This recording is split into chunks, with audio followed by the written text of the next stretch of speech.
الحمد لله رب العالمين والعاقبة للمتقين ولا عدوان إلا على الظالمين والصلاة والسلام على أشرف الأنبياء والمرسلين نبينا وإمامنا محمد وعلى آله وأصحابه أجمعين أما بعد فعن عبادة ابن الصامت رضي الله عنه أنه قال لابنه يا بني إنك لن تجد طعم الإيمان حتى تعلم أن ما أصابك لم يكن ليخطئك وما أخطأك لم يكن ليصيبك فإني سمعت رسول الله صلى الله عليه وسلم يقول إن أول ما خلق الله القلم فقال له اكتب قال رب وماذا أكتب قال اكتب مقادير كل شيء إلى أن تقوم الساعة يا بني إني سمعت رسول الله صلى الله عليه وسلم من مات على غير هذا فليس مني وفي رواية لابن وهب من مات على غير هذا أحرقه الله في النار عبادہ بن صامت رضی اللہ عنہ کی حدیث جو سنن ترمذی میں ہے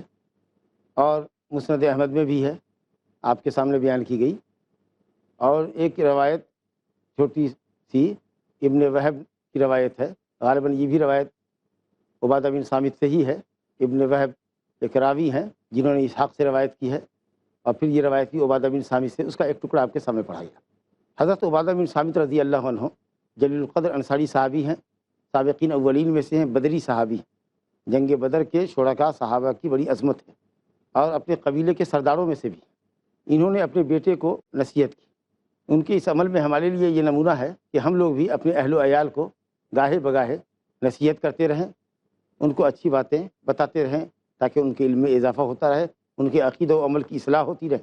ہمیشہ ان کے اخلاق و کردار پر نظر رکھیں، عقیدے کا درس دیں، درس کا اہتمام کریں، بچوں کو لے کر آئیں تاکہ بدعقیدگی کا شکار نہ ہوں۔ صحابہ کرام کے آخری دور میں بصرہ سے معبد جوہنی اور ان کے چیلوں نے تقدیر کے انکار کا فتنہ چھوڑا تھا، جس کے نتیجے میں لوگ تردد کے شکار تھے کہ تقدیر ہے کہ نہیں ہے، یا انسان جو کچھ عمل کرتا ہے وہ سڈنلی عمل کرتا ہے، پہلے سے کوئی مشیت، کوئی ارادہ اللہ کا اس کے پیچھے نہیں ہوتا، یا نعوذ باللہ اللہ کو اس کا علم بھی نہیں ہوتا، جیسا کہ تقدیر کا انکار کرنے والے غلو پسند قدریہ فرقے نے کہا ہے۔ تو اس لیے جب اس طرح کی بدعقیدگی پھیلے، غلط نظریہ اور غلط تصور دین کے تعلق سے سماج میں پھیلا ہو، تو آدمی کو چاہیے کہ اپنے بال بچوں کو، اپنے دوستوں کو فتنے سے آگاہ کرے اور صحیح راستے کی رہنمائی کرے۔ تو چنانچہ حضرت عبادہ بن صامت رضی اللہ عنہ نے اپنے بیٹے کو نصیحت کی، یا بنیا، اے میرے بیٹے، انک لن تجد طعم الایمان، تم ہرگز ایمان کی مٹھاس نہیں پا سکتے، ایمان کی حقیقت ہرگز تمہیں نہیں مل سکتی۔ ایمان کو ایک میٹھی چیز سے تشبیہ دیا گیا، یہ محض تشبیہ ہے۔ میٹھی چیز کا ذائقہ تو کھانے کے ساتھ ختم ہو جاتا ہے، یا میٹھی چیز آپ نے کھایا اس کے بعد کوئی دوسری چیز کھائیں گے تو اس کا ذائقہ میٹھی چیز کا ختم ہو جائے گا، لیکن ایمان کا ذائقہ انشاءاللہ تعالیٰ پوری زندگی باقی رہے گا، اور اس کا فائدہ اور ثمرہ مرنے کے بعد بھی آپ دیکھیں گے۔ بس صرف بات کو ذہن سے قریب کرنے کے لیے آپ کے یہ کہا جا رہا ہے، کیونکہ کڑوی اور کھٹی چیزوں کے مقابلے میں انسان کو میٹھی چیز زیادہ پسند ہوتی ہے۔ مراد یہ ہے کہ ایمان کی حقیقت معلوم ہو جائے گی، اطاعت الہی میں لذت ملے گی، معصیت اور گناہوں سے تمہارے دل میں نفرت پیدا ہو جائے گی، اور پھر تقدیر کے فیصلوں پر تم کو بلا چین و چرا ایمان رکھنے میں کوئی دقت نہیں پیش آئے گی۔ تو بیٹے، اگر چاہتے ہو کہ تم کو ایمان کی حقیقت ملے، ایمان کی چاشنی ملے، اور تم ایمان کے ثمرات اور فوائد سے مستفید ہو سکو، تو ضروری ہے کہ یہ بات جان لو، گاٹھ باندھ لو کہ انما اصابک لم یکن لیخطئک، جو چیز تمہیں پہنچی ہے، یعنی تقدیر کا جو فیصلہ تمہارے حق میں آیا ہے، وہ تم سے خطا نہیں کر سکتا تھا، اور جو چیز تم سے خطا کر گئی وہ تم کو کبھی حاصل نہیں ہو سکتی تھی۔ یعنی اللہ رب العالمین نے جو چیز تمہارے مقدر کی ہے، تم نے اس سے بچنے کی لاکھ تدبیر کی، لیکن جس چیز سے بچنے کے لیے تم نے تدبیر اختیار کی، ساری تدبیریں دھری کی دھری رہ گئی، کیونکہ اللہ نے تمہارے متعلق کوئی فیصلہ کیا تھا، یہ تمہارے مزاج کے خلاف آ گیا۔ تو ایمان رکھو کہ چونکہ یہ اللہ نے لکھا تھا، ہم نے بچنے کی کوشش کی، ضرور اسباب اختیار کیے، لیکن چونکہ اللہ نے مقدر کیا تھا اس لیے یہ چیز ملی، تو صبر ہو جائے گا۔ یہ مت کہو کہ کاش میں نے ایسا اور کیا ہوتا، وہ یہ طریقہ اختیار میں نے نہیں کیا تھا، اگر یہ اختیار کرتا تو بچ جاتا۔ یہ لو اور کاش اگر بولو گے شیطان کو اور موقع ملے گا، شیطان مزید تم کو ڈرائے گا، خوف زدہ کرے گا، غم و اندوہ کو تمہارے دل میں بڑھائے گا۔ اس لیے صبر کرو، تقدیر کے فیصلے کو مانو۔ یہ مطلب ہے کہ مقدر کا فیصلہ تدبیروں سے بھی نہیں رک سکتا، اگر اللہ نے فیصلہ کیا ہے تو وہ آپ کو مل کے ہی رہے گا۔ اس کی مثال دیتے ہیں۔ مثال کے طور پر کسی شخص نے ایک دن ارادہ کیا کہ اپنے بچوں کے ساتھ وہ پارک میں گھومنے پھرنے کے لیے جائے گا۔ کئی بچے تھے، اس میں سے ایک بچہ کھیلتے کھیلتے گیا اور کھائی میں گر گیا، ماں باپ نہیں دیکھ سکے۔ پھر جب بچے کی تلاش ہوئی اور جھانک کے دیکھا تو دیکھا کہ گہری کھائی میں نکالا گیا، مر گیا۔ اب کہ کاش میں آج نہیں نکلا ہوتا، کاش میں اس پارک میں نہیں آیا ہوتا، کاش میں اس گڈھے کے پاس نہیں بیٹھا ہوتا۔ یہ تو آپ نہیں جانتے تھے، آپ نکلے اپنے حساب سے صحیح نکلے، سیف ڈرائیونگ کیا آپ نے، لیکن چونکہ اللہ نے یہ فیصلہ آپ کے حق میں لکھا تھا اس لیے ہو گیا۔ یہ سمجھے کہ جس فائدے کی امید میں وہ گیا تھا وہ فائدہ اس کے مقدر میں نہیں تھا، اس لیے وہ واپس آئے، اللہ پر صبر کرے، یقین رکھے دوسرے ڈور سے روزی ملے گی اس کو۔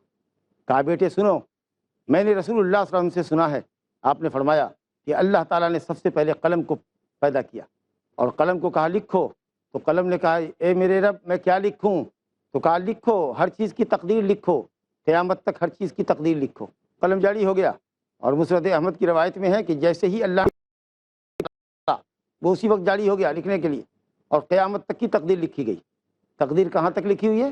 قیامت تک۔ قیامت کے بعد جو ہوگا وہ تقدیر بھی نہیں لکھی ہوئی ہے، جتنی لکھی ہوئی ہے اس سے زیادہ لکھی ہوئی نہیں ہے، وہ اللہ کے علم میں ہے۔ تو اللہ نے مخلوقات کی تقدیر لکھی ہے قیامت تک۔ قیامت کے بعد کے احوال جو کسی طریقے سے بھی دنیا کے احوال سے بہت زیادہ ہیں وہ تو لکھے ہوئے بھی نہیں، وہ تو صرف اللہ کے علم میں۔ اب اور کوئی یہ کہے کہ نہیں اللہ کو علم نہیں ہے، کیا دنیا میں ہو رہا ہے، انسان جو کچھ کر رہا ہے اس کا علم بھی نہیں ہے، بتائیے ایسا آدمی مسلمان رہے گا؟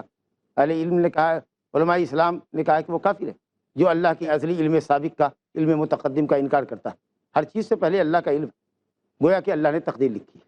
قلم کو کہا لکھو، اس نے کہا کیا لکھے؟ بعض روایت میں کہ قلم کو کہا لکھو اور وہ جاری ہو گیا۔ ہمارے حساب سے قلم جماد ہے، بے جان شے ہے، لیکن اللہ نے کہا لکھو، تو بے جان شے بھی اللہ کے نزدیک ادراک رکھتی ہے۔ پہاڑ کو ہم بے جان سمجھتے ہیں، زمین کو بے جان سمجھتے ہیں، دریا اور پہاڑ کو بے جان سمجھتے ہیں، لیکن یہ سب وَإِن مِّن شَيْءٍ إِلَّا يُسَبِّحُ بِحَمْدِهِ، ہر چیز اپنے اپنے حساب سے اللہ رب العالمین کی تسبیح کرتی ہے۔ یہ الگ بات ہے کہ تم ان کی تسبیحات کو نہیں سمجھتے۔ تو قلم کو کہا لکھو، بے جان شے ہے، ہماری سمجھ کے مطابق قلم بے جان شے ہے، لیکن اس نے پوچھا کیا لکھیں، یا جاری ہو گئی لکھنے کے لیے۔ یہاں یہ سمجھ میں آیا کہ اللہ تعالیٰ نے قیامت تک کی تقدیر لکھی ہے۔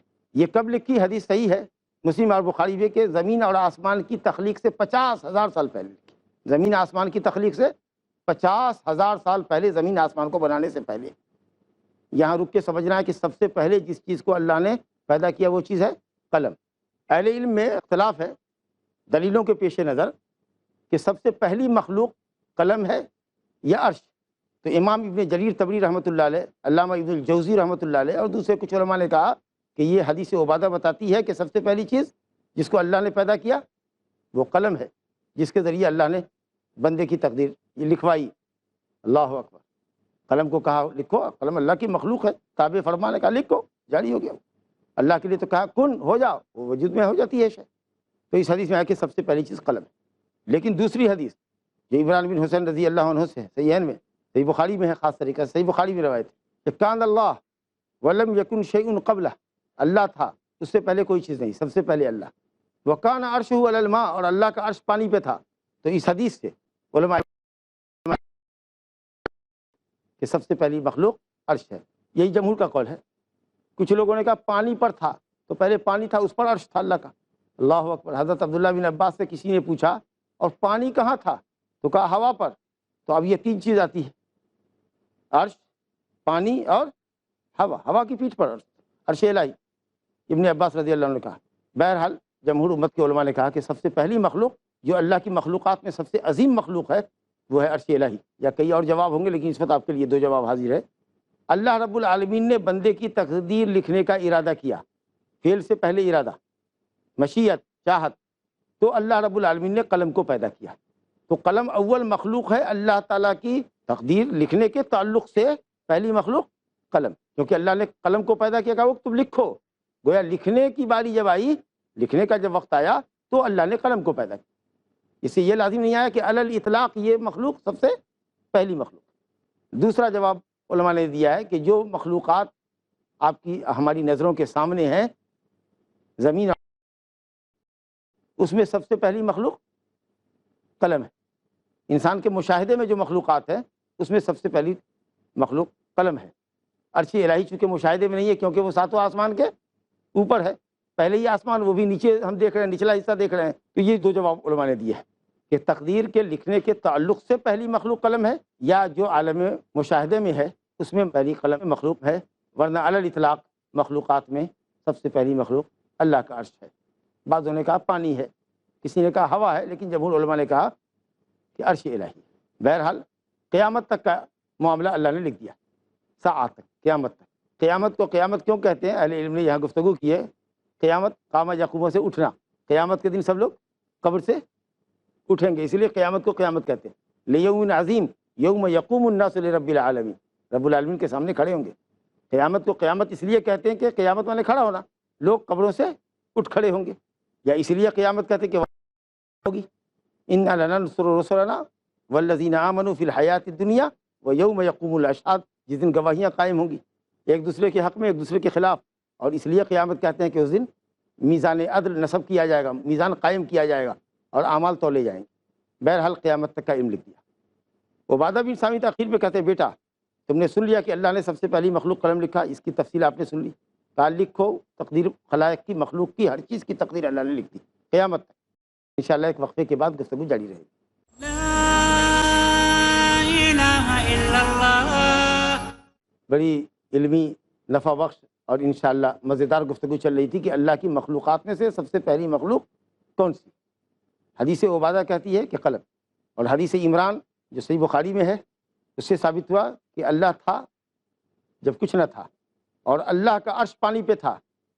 تو جمہور علماء امت کہتے ہیں کہ سب سے پہلی مخلوق عرش ہے۔ کچھ لوگوں نے کہا پانی پر تھا، تو پہلے پانی تھا، اس پر عرش تھا اللہ کا۔ اللہ اکبر۔ حضرت عبداللہ بن عباس سے کسی نے پوچھا اور پانی کہاں تھا؟ تو کہا ہوا پر۔ تو اب یہ تین چیز آتی ہے، عرش، پانی اور ہوا۔ ہوا کی پیٹھ پر عرش الہی، ابن عباس رضی اللہ عنہ نے کہا۔ بہرحال جمہور امت کے علماء نے کہا کہ سب سے پہلی مخلوق جو اللہ کی مخلوقات میں سب سے عظیم مخلوق ہے وہ ہے عرش الہی۔ یا کئی اور جواب ہوں گے لیکن اس وقت آپ کے لیے دو جواب حاضر ہے۔ اللہ رب العالمین نے بندے کی تقدیر لکھنے کا ارادہ کیا، فعل سے پہلے ارادہ، مشیت، چاہت، تو اللہ رب العالمین نے قلم کو پیدا کیا۔ تو قلم اول مخلوق ہے اللہ تعالیٰ کی تقدیر لکھنے کے تعلق سے پہلی مخلوق قلم، کیونکہ اللہ نے قلم کو پیدا کیا، کہا وہ تم لکھو۔ گویا لکھنے کی باری جب آئی، لکھنے کا جب وقت آیا تو اللہ نے قلم کو پیدا کیا۔ اس سے یہ لازم نہیں آیا کہ علی الاطلاق یہ مخلوق سب سے پہلی مخلوق۔ دوسرا جواب علماء نے دیا ہے کہ جو مخلوقات آپ کی ہماری نظروں کے سامنے ہیں، زمین اور آسمان دیکھ رہے ہیں نا ہم لوگ، اس میں سب سے پہلی مخلوق قلم ہے۔ انسان کے مشاہدے میں جو مخلوقات ہیں اس میں سب سے پہلی مخلوق قلم ہے۔ عرش الہی چونکہ مشاہدے میں نہیں ہے کیونکہ وہ ساتوں آسمان کے اوپر ہے، پہلے ہی آسمان، وہ بھی نیچے ہم دیکھ رہے ہیں، نچلا حصہ دیکھ رہے ہیں۔ تو یہ دو جواب علماء نے دیے ہیں کہ تقدیر کے لکھنے کے تعلق سے پہلی مخلوق قلم ہے، یا جو عالم مشاہدے میں ہے اس میں پہلی قلم مخلوق ہے، ورنہ علی الاطلاق مخلوقات میں سب سے پہلی مخلوق اللہ کا عرش ہے۔ بعضوں نے کہا پانی ہے، کسی نے کہا ہوا ہے، لیکن جمہور علماء نے کہا کہ عرش الہی۔ بہرحال قیامت تک کا معاملہ اللہ نے لکھ دیا، ساعت تک، قیامت تک۔ قیامت کو قیامت کیوں کہتے ہیں؟ اہل علم نے یہاں گفتگو کی ہے۔ قیامت قام یقوم سے اٹھنا، قیامت کے دن سب لوگ قبر سے اٹھیں گے، اس لیے قیامت کو قیامت کہتے ہیں۔ لیوم عظیم یوم یقوم الناس لرب العالمین، رب العالمین کے سامنے کھڑے ہوں گے۔ قیامت کو قیامت اس لیے کہتے ہیں کہ قیامت والے کھڑا ہونا، لوگ قبروں سے اٹھ کھڑے ہوں گے، یا اس لیے قیامت کہتے ہیں کہ وہیں قائم ہوگی۔ انا لننصر رسلنا والذین آمنوا فی الحیات الدنیا ویوم یقوم الاشہاد، جس دن گواہیاں قائم ہوں گی ایک دوسرے کے حق میں، ایک دوسرے کے خلاف، اور اس لیے قیامت کہتے ہیں کہ اس دن میزان عدل نصب کیا جائے گا، میزان قائم کیا جائے گا اور اعمال تولے جائیں گے۔ بہرحال قیامت تک کا علم لکھ دیا۔ عبادہ بن سامت تاخیر پہ کہتے ہیں بیٹا تم نے سن لیا کہ اللہ نے سب سے پہلی مخلوق قلم لکھا، اس کی تفصیل آپ نے سن لی، تعلق ہو تقدیر خلائق کی، مخلوق کی، ہر چیز کی تقدیر اللہ نے لکھ دی قیامت تک۔ بیٹا سنو، میں نے رسول اللہ سے سنا ہے، من مات علی غیر ھذا، جو اس طریقے سے ہٹ کے جیے گا، جو اس عقیدے پر ایمان نہیں رکھے گا، فلیس منا، وہ ہمارا امتی نہیں ہے۔ وہ دائرۂ اسلام سے خارج ہے کیونکہ وہ تقدیر الہی کا انکار کرتا ہے۔ اور ٹھیک اسی طرح کی روایت کہ یہ فتنہ رونما ہو گیا تھا تقدیر کے انکار کرنے کا صحابہ کے اخیر دور میں، تو مسند احمد میں اور سنن ابی داؤد میں روایت ہے ابن الدیلمی سے، عبداللہ بن فیروز الدیلمی تابعی ہیں، ثقہ ہے، میں بھی شمار کیا ہے، لیکن مشہور قول یہ کہ ثقہ تابعی ہیں۔ یہ کہتے ہیں کہ تقدیر کے تعلق سے کچھ کنفیوژن ہمارے اندر تھا، تو ہم مشہور جلیل القدر بڑے عالم صحابی حضرت ابی بن کعب رضی اللہ عنہ کے پاس گئے اور کہا کہ تقدیر کے تعلق سے کچھ تردد ہمارے اندر پایا جاتا ہے۔ کس طرح کا تردد تھا وہ ہم نہیں جانتے، کون سا سوال تھا، کیونکہ ایک فتنہ برپا ہو چکا تھا تقدیر الہی کے انکار کا۔ تو میں نے ان سے پوچھا کہ آپ کچھ حدیث بیان کیجئے تاکہ ہمارے دل کو اطمینان ہو جائے۔ کہا سن لو، اگر کسی شخص کے پاس احد پہاڑ کے برابر بھی سونا ہو اور وہ فی سبیل اللہ اللہ کے راستے میں خرچ کر دے تو اس کا کوئی صدقہ اللہ قبول نہ کرے گا جب تک کہ وہ تقدیر پر ایمان نہ لائے، اس بات پر ایمان نہ لائے کہ جو کچھ اس کو پتا ہے وہ اس سے خطا نہیں کر سکتا تھا، تقدیر کا فیصلہ اس کے ساتھ ہونا ہی تھا، اور جو چیز خطا کر گئی نہیں پہنچی وہ اس کو پہنچنے والی نہیں تھی، یہ سمجھے کہ یہ میرے مقدر میں نہیں تھا اس لیے مجھ کو نہیں پہنچا، اور اگر اس کے علاوہ کچھ کرتا ہے تو اللہ رب العالمین اس کو آگ میں جلائے گا، وہ جہنمی ہوگا۔ اور حدیث ہے ابن وہب کی کہ اللہ رب العالمین، تو ظاہر ہے کہ آگ میں تو آدمی جلے گا ہی، کہ آگ میں آرام محسوس کرے گا۔ بعض گمراہ فرقوں کا کہنا ہے کہ آگ میں جہنمی کو آرام ملے گا، لا حول ولا قوت الا باللہ۔ جس طریقے سے جنتی جنت میں آرام کریں گے، جہنمی کو آگ میں بھی آرام ملے گا، تو عذاب کیسا ہوا؟ رب العالمین فرماتا ہے کلما نضجت جلودہم بدلناہم جلودا غیرہا لیذوقوا العذاب، جب جب جہنمیوں کے چمڑے جل جائیں گے ہم نیا چمڑا بدل دیں گے، عذاب کا مزہ چکھتے رہیں، کیونکہ جلی چمڑی پر عذاب کا اثر نہیں ہوگا۔ ذوقوا عذاب الحریق، اللہ کہتا ہے عذاب حریق، جلانے والی آگ کا مزہ چکھو، کچھ بدعتی کہتے ہیں ان کو آرام ملے گا۔ تو ابن وہب کی روایت میں ہے کہ جو کوئی تقدیر الہی پر نہیں مرتا، تقدیر کا انکار کرتا ہے، اللہ رب العالمین اس کو آگ میں جلائے گا۔ اور ابی بن کعب نے فرمایا کہ جو اس تقدیر پر ایمان نہ رکھے کہ جو اس کو پہنچا ہے وہ اس سے خطا نہیں کر سکتا تھا، اور جو چیز اس کو نہیں ملی وہ اس کے مقدر کی نہیں تھی، اگر اس نظریہ اور عقیدے کے بغیر وہ مرتا ہے تو اللہ تعالیٰ اس کو جہنم میں داخل کرے گا۔ اطمینان ہو گیا؟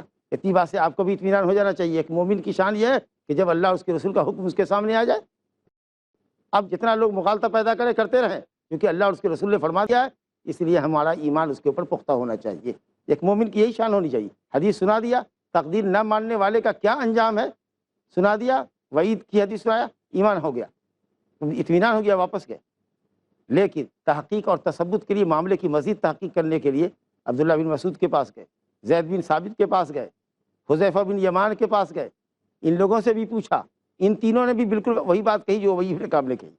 تو ایک عالم سے اگر فتویٰ آپ پوچھ لیں، آپ مزید تحقیق کے لیے، اطمینان کے لیے اگر آپ دوسرے تیسرے عالم کے پاس بھی جائیں تو کوئی حرج نہیں ہے، لیکن اگر نیت یہ ہو کہ اس مولوی نے تو ناجائز کہہ دیا ہے، دلیل کی روشنی میں کہا یہ آیت ہے، یہ حدیث ہے، دیکھتے ہیں دوسرے مولوی کے پاس کوئی جواز کی دلیل ملتی ہے کہ نہیں ملتی ہے، آپ رخصت چاہتے ہیں اپنے لیے تو مولویوں کو ٹٹولتے پھر رہے ہیں کہ کہیں سے کوئی جواز کی راہ، جواز کا پہلو نکل جائے تو ہمارا کام بن جائے گا، تو کچھ لوگ اس طرح کے بھی ہوتے ہیں، تو یہ ناجائز ہے۔ وباللہ تعالیٰ توفیق۔ اگر آپ کے پاس کوئی سوال ہو تو انشاءاللہ تعالیٰ ہم آپ کے سوال کے ساتھ۔ سلام شیخ، وعلیکم السلام ورحمۃ اللہ۔ تقدیر آلریڈی لکھا ہوا ہے قیامت تک، پھر ہم دعا کرتے ہیں اور ہم یہ بھی کہتے ہیں کیا تقدیر چینج ہوتی ہے، تو کیا ہے اس کا؟ یہ سوال کئی مجلس میں آ چکا ہے۔ تقدیر لکھی ہوئی ہے اور جو چیز لکھی ہوئی ہے وہ سبب کے ساتھ لکھی ہوئی ہے۔ اگر تمہارے دل میں دعا کا جذبہ پیدا ہوا، دعا کرنا چاہیے، دعا عبادت ہے، ویسے بھی خوب اللہ سے دعا کرو، دعا عبادت ہے، اور گر گڑاؤ، عاجزی اور خاکساری کے ساتھ، تواضع کے ساتھ اللہ سے مانگو، عبادت ہے۔ دل میں یہ جذبہ جو پیدا ہوا یہ بھی اللہ نے تقدیر میں لکھا ہے، یہ دعا کرے گا، اس لیے آپ دعا کر رہے ہیں۔ کچھ چیزوں کو نے آپ کی دعا کے ساتھ جوڑا ہے کہ یہ دعا کرے گا تب یہ چیز دیں گے، نہیں دعا کرے گا نہیں دیں گے۔ اللہ کو معلوم ہے کہ کیا کرے گا، فائنلی کرے گا نہیں کرے گا، ملے گا نہیں ملے گا، یہ اللہ کو معلوم ہے، ہم کو نہیں معلوم ہے۔ جب ہم کو ملے گا تو سمجھیں گے مقدر میں تھا، نہیں ملے گا تو سمجھیں گے مقدر میں نہیں تھا۔ تو اگر تم دعا کرتے تو یہ بھی تمہاری تقدیر میں لکھا ہوا ہے۔ مولانا لوگ بولتے ہیں تقدیر چینج ہوتی ہے، یہی تو آپ کو میں نے بتایا کہ تقدیر چینج نہیں ہوتی ہے، تقدیر چینج ہوتی ہے تھوڑی کسی بعض معاملے میں آپ کے علم کے اعتبار سے یا فرشتوں کے علم کے اعتبار سے، اللہ کے علم کے اعتبار سے کوئی چیز چینج نہیں ہوتی۔ آپ نے جواب پر غور نہیں کیا، ہم نے کہا کہ جو کچھ فائنلی ہونا ہے وہ اللہ کو معلوم ہے آلریڈی، ہم کو نہیں معلوم ہے، فرشتوں کو نہیں معلوم ہے۔ کہا دیکھو اگر یہ آدمی صدقہ خیرات کرے گا، اپنے رشتہ داروں کے ساتھ سلوک کرے گا تو یہ 75 سال کیا ہوگا، اور اگر یہ بھلائی نہیں کرتا ہے، رشتہ داروں کے ساتھ صلہ رحمی نہیں کرتا ہے تو 70 سال میں اس کی روح قبض ہو جائے گی۔ دو معاملہ ہے، فرشتوں کو بھی نہیں معلوم، وہ عالم الغیب نہیں ہے، یہ 70 میں لڑکے گا کہ 75 میں جائے گا، اللہ کو معلوم ہے فائنلی کہ یہ کرے گا کیا۔ جب وہ 75 میں جائے گا تب فرشتوں کو معلوم ہوا کہ اچھا اس کی عمر 75 تھی فائنلی اللہ کے علم میں. تو اللہ کے علم کے اعتبار سے تبدیلی نہیں ہے, فرشتوں کے علم کے اعتبار سے تبدیلی ہے, ہمارے علم کے اعتبار سے تبدیلی. اور دعا سے تقدیر بدلتی ہے, یعنی کچھ چیزیں ہوتی ہیں جن کی حصول یابی دعا پر موقوف ہوتی ہے, اگر آپ دعا کرو گے تو حاصل ہوگا. تو یہ جو جذبہ پیدا ہوا آپ کے دل میں دعا کا, یہ بھی اللہ نے مقدر کیا ہے. السلام علیکم. وعلیکم السلام ورحمۃ اللہ. جیسا کہ آخرت کا ایک دن 50,000 سال کا ہوگا, تو ہمارے دنوں کے حساب سے جیسے 24 گھنٹہ ایک دن کا ہوتا ہے اور سال کے 365 دن یا 355 دن تو ایک سال ہوتا ہے, تو اس وقت وہ 50,000 سال کس اعتبار سے ہوگا وہ, جیسے یہاں پر چاند کی گردش کی وجہ سے یا سورج کی گردش کی وجہ سے ہوتا ہے؟ یہ سوال ہے, لیکن مومن ہیں آپ, ایمان رکھیے کہ 50,000 سال کا دن ہوگا, ایک دن 50,000 سال کا دن ہوگا. اس دن یہ سورج اور چاند کا نظام نہیں رہے گا, اس لیے اس دن کو آج کے دن پر قیاس مت کیجیے. یہ لوگ جو حدیثوں میں کیڑے نکالتے ہیں, حدیثوں میں اعتراض کرتے ہیں, عقل کی کسوٹی پر تولتے ہیں, ارے کدھر 24 دن ہوگا, 24 گھنٹے کا دن آپ کے حساب سے ہوگا. جس اللہ نے 24 گھنٹے کا دن بنایا ہے وہی اللہ سال بھر کا ایک دن بنا دے گا, وہی 50,000 سال کا دن بنا دے گا. وہ نظام اس کے ہاتھ میں ہے, آپ کے لیے کیا پریشانی ہے؟ جزاک اللہ. السلام علیکم شیخ. وعلیکم السلام ورحمۃ اللہ وبرکاتہ. کیا نیک عمل سے تقدیر بدل جاتی ہے یا پھر اس پہ کچھ اثر ہوتا ہے؟ آپ سمجھنے کی کوشش کیجیے, تقدیر بدلتی نہیں ہے, لیکن کچھ چیزیں ہوتی ہیں جن کو اللہ تعالیٰ کسی سبب پر معلق کرتا ہے. تو ہم یہ کہتے ہیں کہ اگر آپ کے دل میں نیکی کا جذبہ پیدا ہوتا ہے, عبادت کا جذبہ پیدا ہوتا ہے, دعا کا جذبہ پیدا ہوتا ہے, تو آپ سمجھو کہ اللہ رب العالمین کوئی چیز آپ کے مقدر میں دعا کے ذریعے کرنے والا ہے. اس سے حسن ظن رکھو, دعا کرو, عبادت کرو, انشاءاللہ وہ چیز حاصل ہوگی. لیکن ضروری نہیں کہ آپ نے دعا کیا اللہ تعالیٰ میں میاں بیوی ہوں, دعا کریں ہم کو اولاد دے, اولاد دے. ضروری نہیں کہ آپ کو اولاد حاصل ہو, لیکن اولاد کے لیے آپ نے سبب اختیار کیا, ذکر و دعا میں اپنا وقت زیادہ لگایا, حج عمرہ کر کے بھی آپ آئے, نفلی حج عمرہ کر کے بھی آئے, لیکن اس کے باوجود بھی ضروری نہیں ہے کہ اگر آپ کے مقدر میں اللہ نے اولاد نہیں لکھا تو اولاد نہیں ہوگی. علامہ اقبال کہہ رہے کہ عمل سے بنتی ہے زندگی بھی, جنت بھی, جہنم بھی. تو اس سے کیا مراد ہے؟ مطلب یہ ہے کہ آدمی جنت اور جہنم میں جائے گا نیک اعمال کی وجہ سے, جہنم میں جائے گا برے عمل کی وجہ سے, یہ مطلب ہے. لیکن وہ بھی نیک عمل اور برا عمل بھی اللہ رب العالمین کی توفیق سے ہوتا ہے. تو عمل جہنم اور جنت میں جانے کا سبب ہے, لیکن جو جائے گا وہ جنت میں جائے گا اللہ کی رحمت سے جائے گا. باقی دعوانا الحمدللہ رب العالمین.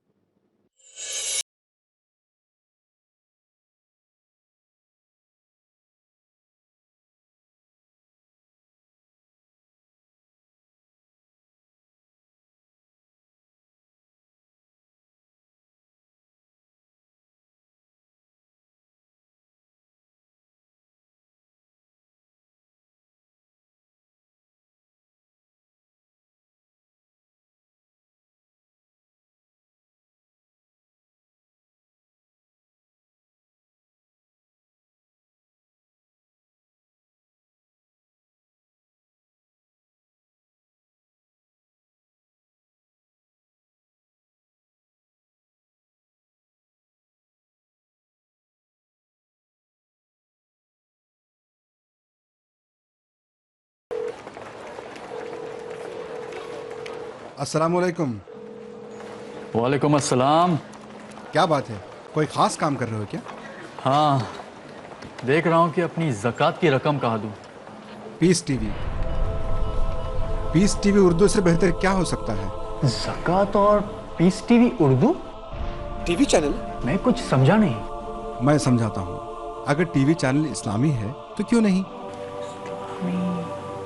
کئی معتبر علماء کرام کا فتویٰ ہے کہ ہم غیر منافع بخش اسلامی سیٹلائٹ ٹیلی ویژن چینل جس کا مقصد اسلام کی تعلیمات کو پھیلانا ہے اسے اپنی زکوٰۃ دے سکتے ہیں. اس کا مطلب یہ ہوا کہ ہم فریضہ زکوٰۃ ادا کرنے کے ساتھ ساتھ اسلام کے پیغام کو پھیلانے میں بھی مدد کر سکتے ہیں. ضرور کر سکتے ہیں. الحمد